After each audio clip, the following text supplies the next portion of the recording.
Welcome to the third edition of Netflix's Now Streaming as part of the celebrations of International Women's Day.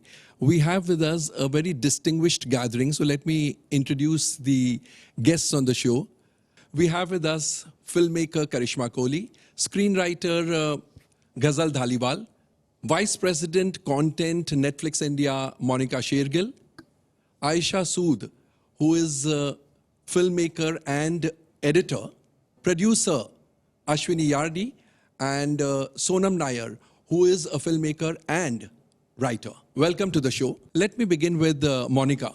Monica, you have a huge responsibility on your shoulders, and you managed pretty well. What is the secret of your success? I know you wouldn't like to share everything, but whatever you can share. I was hoping you would start with someone else. Give me a bit of a break since you're saying I have too much responsibility. It's actually been a very amazing journey. Not just, my last 2.5 years at Netflix. It's been a very defining journey. But just as, a colleague to all of them in the industry, I think it's a privilege to be in the role that I'm in, to be able to work with, talent that I get to work with, amazing voices and creators like the ones I'm surrounded by and all the ones that are out there. And to be able to have the opportunity to, find the best creative minds and female creative minds, male creative minds, and across, an inclusive space where we really get to tell the kind of stories. And Netflix is a place where you can bring those kind of stories out, very powerful stories of powerful people going through challenging times, happy times. So it gives us an opportunity every single day to take the decisions that you can to influence an audience out there, and especially girls and women, Komal, who, look to find their place in the world and to be able to be in a position where you can tell stories that can talk to them and that can inspire them. I think I'm truly blessed to be in such a place. So very gratifying journey and, very exciting at the same time. I'm sure. Ashwini, you've been in the broadcasting world, you've been in the OTT world. Is there and movies. And movies, of course. Is there a difference between these platforms? And secondly, I won't say how difficult it is for women. How easy is it for women? So I don't think any job is easy, whether it's either the OTT, television or movies. But for me personally, I found filmmaking most difficult. So also because I was trained for TV, like I did 20 years of television, and then to move to movies, which is a completely different industry, it's a different mindset. So for me, coming from a corporate place where women were everywhere to a film industry, which didn't have women, to be very honest. I mean, there were women around, but not at like the high positions that are there in the movie business. If you see, in the TV business, OTT, I feel, is a bridge between both of them. So while film is on the slightly other extreme, television's the other extreme where they're all women, OTT is in between in terms of the stories that are being told and the makers that are there. So OTT has a huge mix. I mean, it's a good mix of women creators and directors and writers. So I find OTT to be most balanced in terms of gender or the kind of stories or the genres that have been exploited. OTT is the most balanced, is what I feel. Would you all agree? Why? Well, because again, I also come from a film setup. So for me, I've only worked largely, on films. And as a woman, as a, female director, I know that the chances and the scope of me actually getting a shot there versus OTT, and also being able to tell stories that I want, apart from, the same stories that are there on, your feature films, which is, your male-centric, you need your heroes there. OTT gives you that, that platform, that voice where you can actually, say stories from, all spectrums. Ghazal, you write, Yes. so you also agree to this?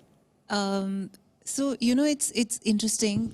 I completely agree that streaming platforms are midway between the two, and I want to speak specifically from the point of women, actually.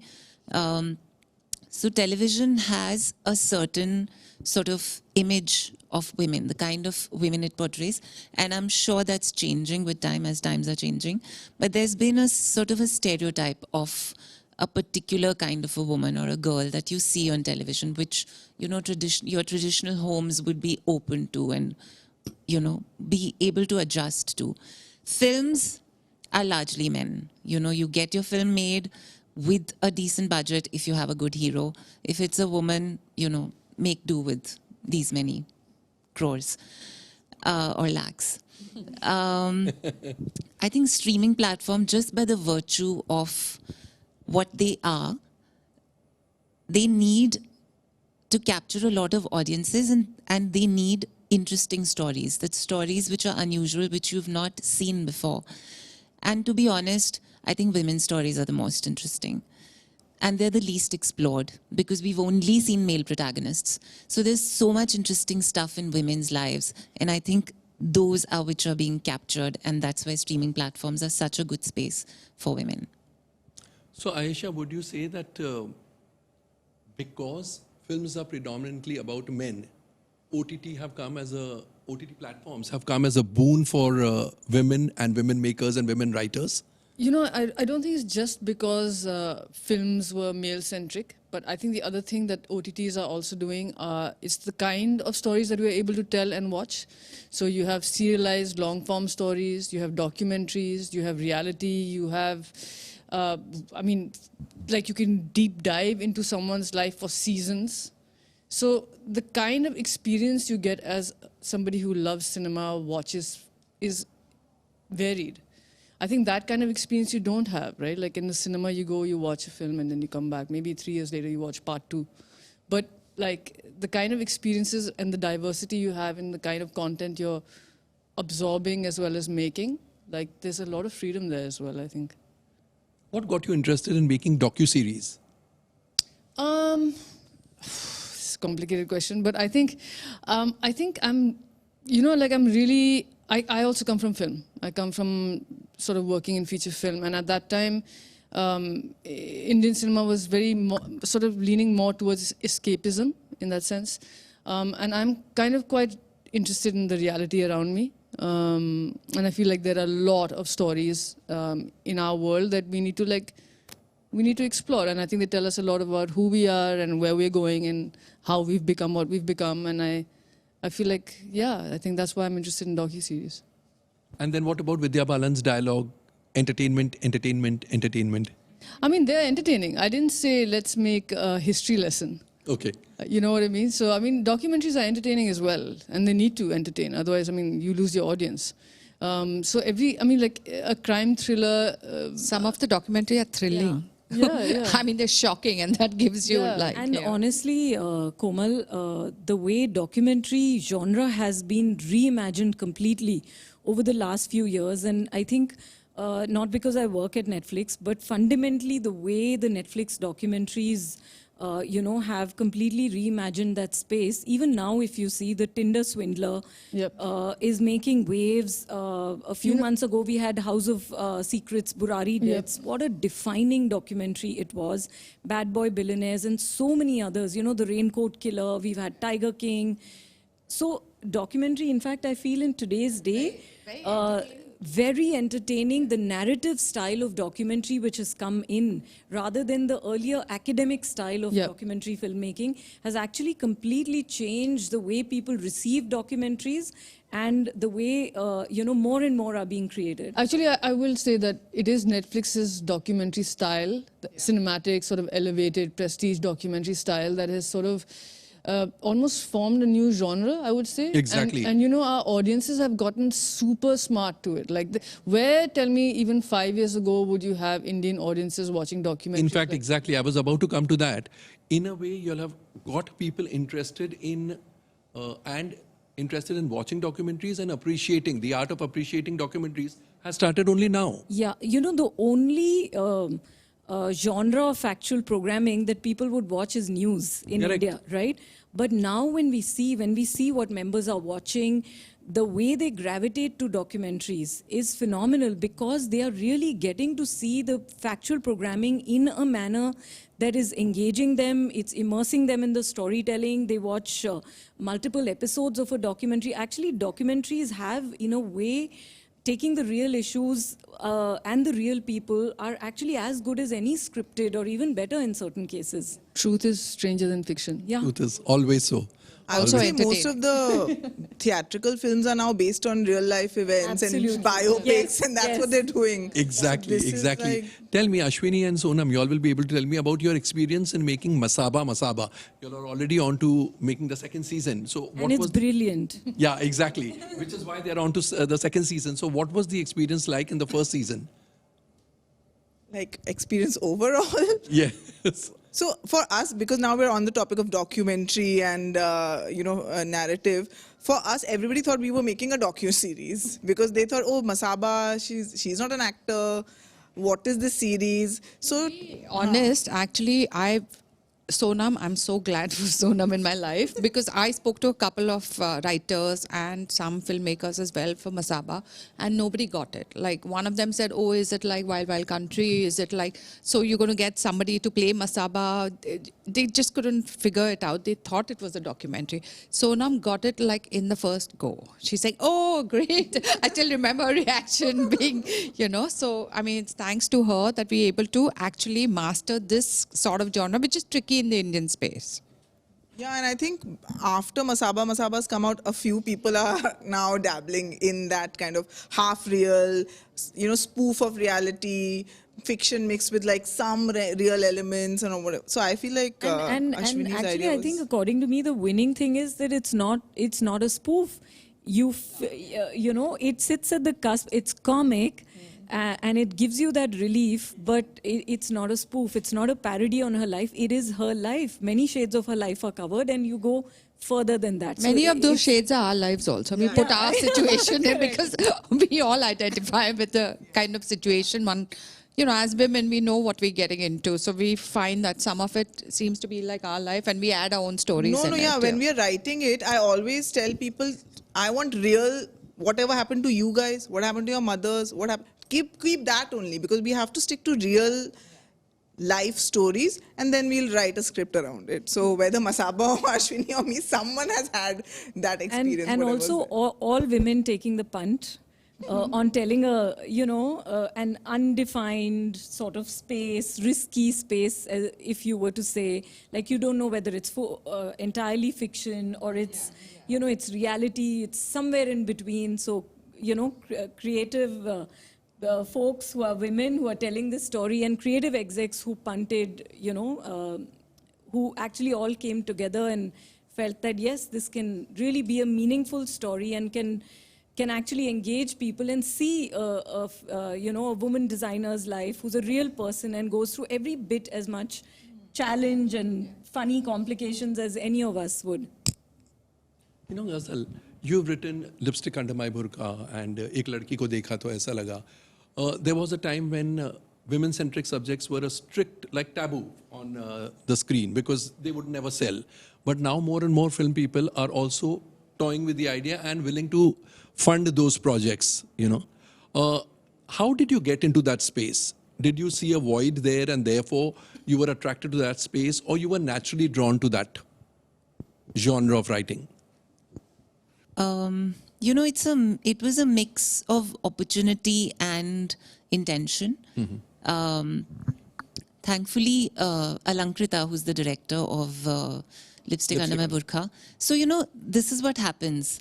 There are lots and lots of women who've struggled and who've actually managed to find a little bit of space.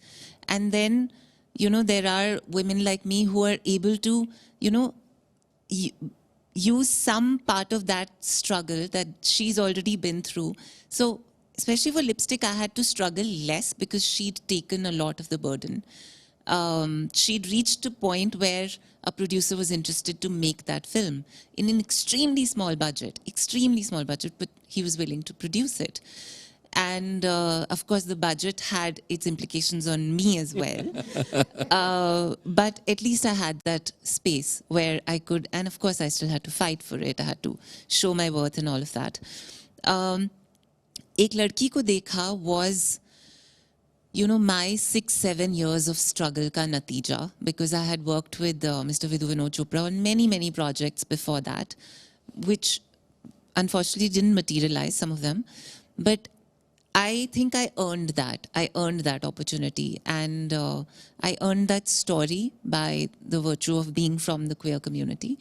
And so he was very open to listening to that voice because it was authentic to some degree.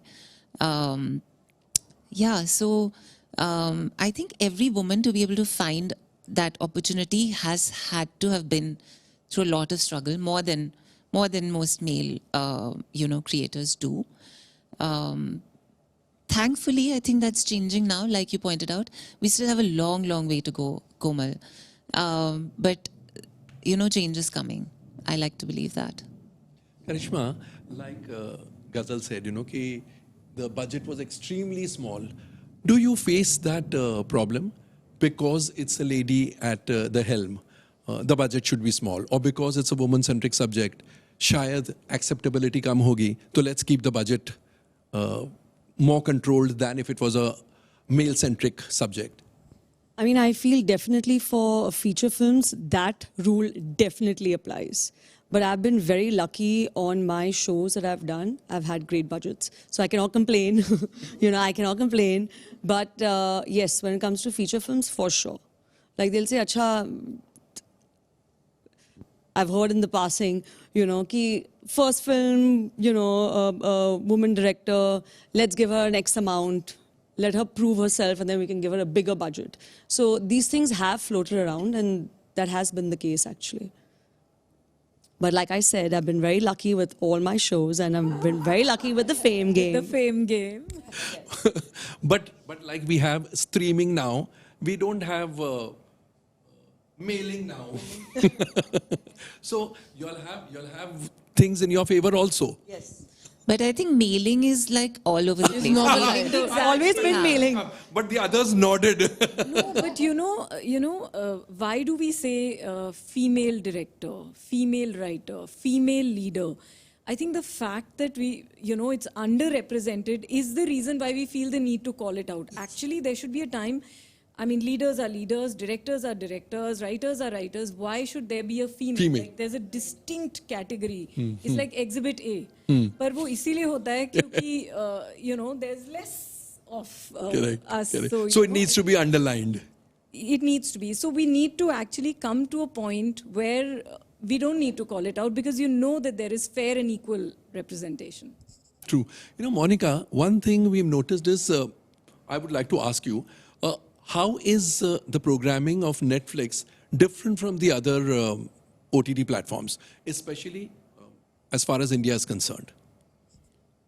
Netflix programming, actually, if we look at the streaming business here and we look at Netflix Global, what is important for us is to really tell very diverse stories, to be as authentic as we can, and to really find ways of representing so many more characters than you would actually, in a normal scenario, just stick to the lane and tell stories of only characters that will work in a certain scenario.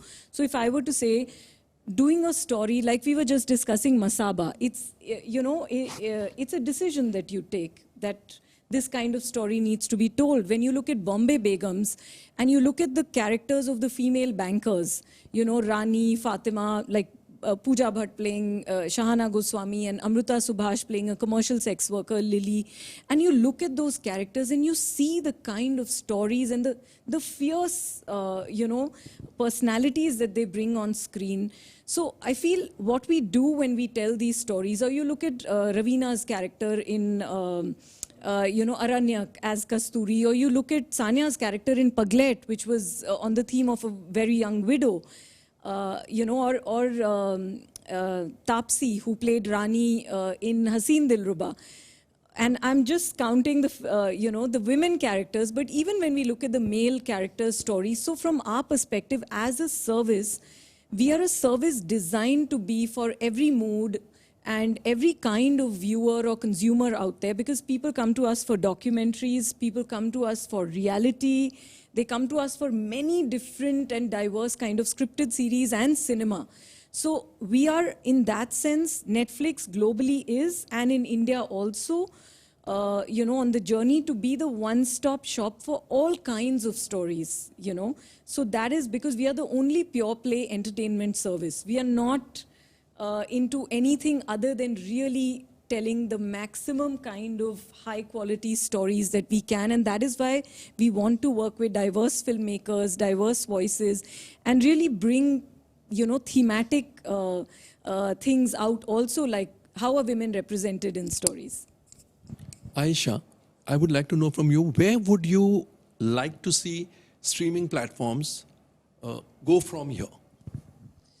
What is lacking, still lacking, or what would you like, where would you like to see the improvement? I have to say, and we kind of discussed this earlier as well, is that I think the change or the revolution has already begun. Like, we're in the process, So we are in that moment where we are beginning to see all sorts of content. We're beginning to see all sorts of fiction, series, documentaries. And I think what I would like to see is original voices. Like, people really go deep, honest truth and make stuff that they want to experiment with, stuff, stories that they want to tell. I think that we are now, as creators, we are well beyond doing a copy paste from somewhere else and then trying to do that here. I think we have a lot of our own stories that we can tell, and we can tell them in our own way, in our own language. I think that's what I think we'll do. How do you decide what is meant for the big screen, what is meant for television, what is meant for the streaming platform? I think between, TV is slightly different because your target is the housewife. Movies is family and more male skewed audience, and OTT, I think, is a mix of both. So depending... Younger skew, though. Yeah, younger skew. OTT is younger skewed.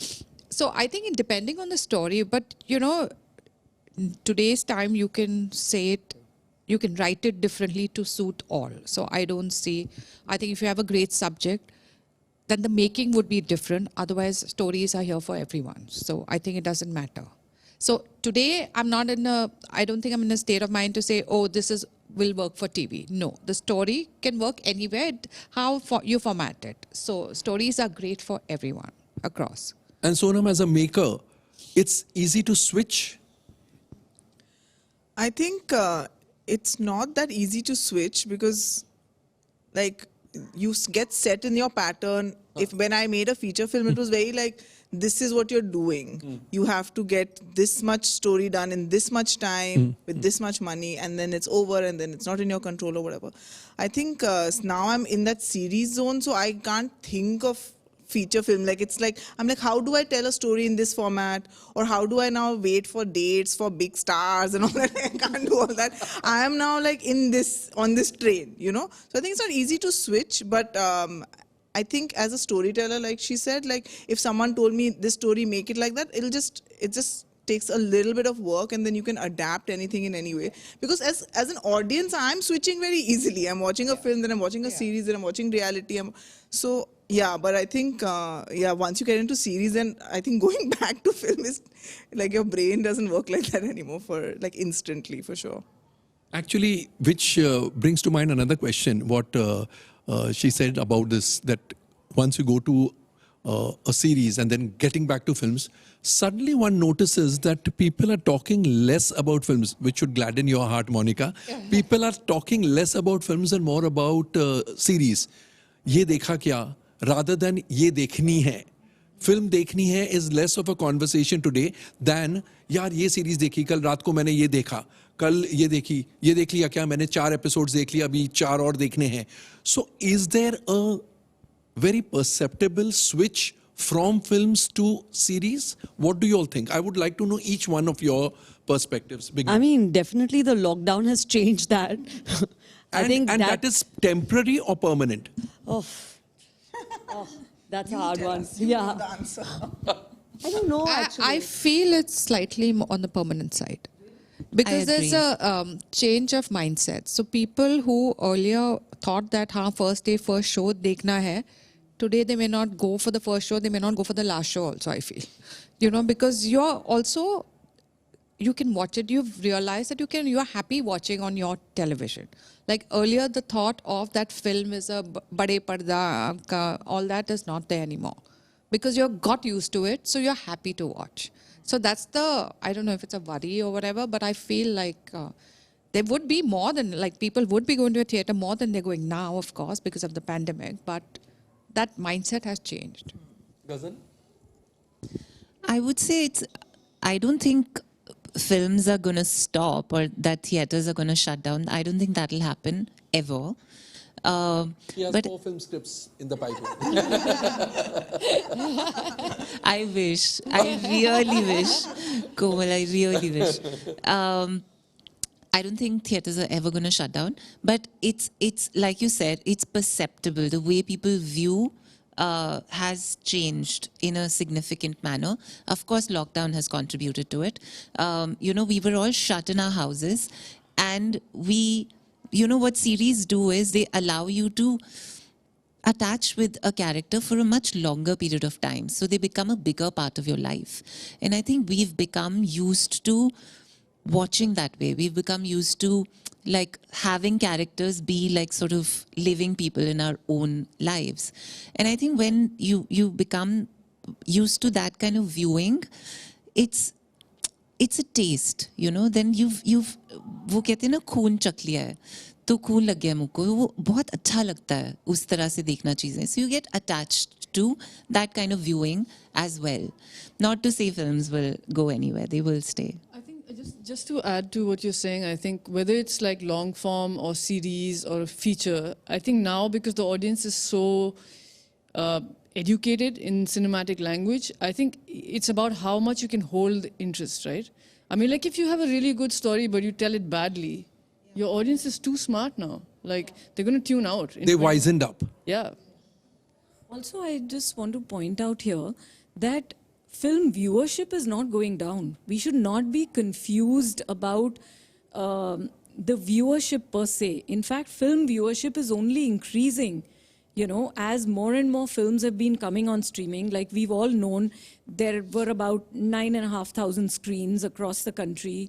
During the lockdown, many have been shut, so we must be 8,500, 9,000, whatever. There is a certain physical sort of capacity or reach of that. And people used to watch on satellite more. But from the time films have started coming on streaming, actually per se the viewership of films, you can see what's happening to regional cinema. Yeah. When did you, because South movies would never get an opportunity to be released in the North. All the theatrical prints would be with Hindi and they would only be there. But streaming has changed that, right? So overall cinema viewership has increased, but on streaming. And like Ashwini rightly said, theatre viewing will happen, but now, so movies in theatres and theatrical films are going nowhere. There'll be more. In fact, streaming industry is now supporting, the film industry to make more because they know that even But the if a mindset film of going to the theatre to has the changed. theatre has changed. Like there may You be will one movie, Which let's will say I was pull watching you. 6 movies a year Yeah. in the theatre, I would watch maybe 2. Because I'll Correct. decide all these I'll watch at home. Correct. So that has happened.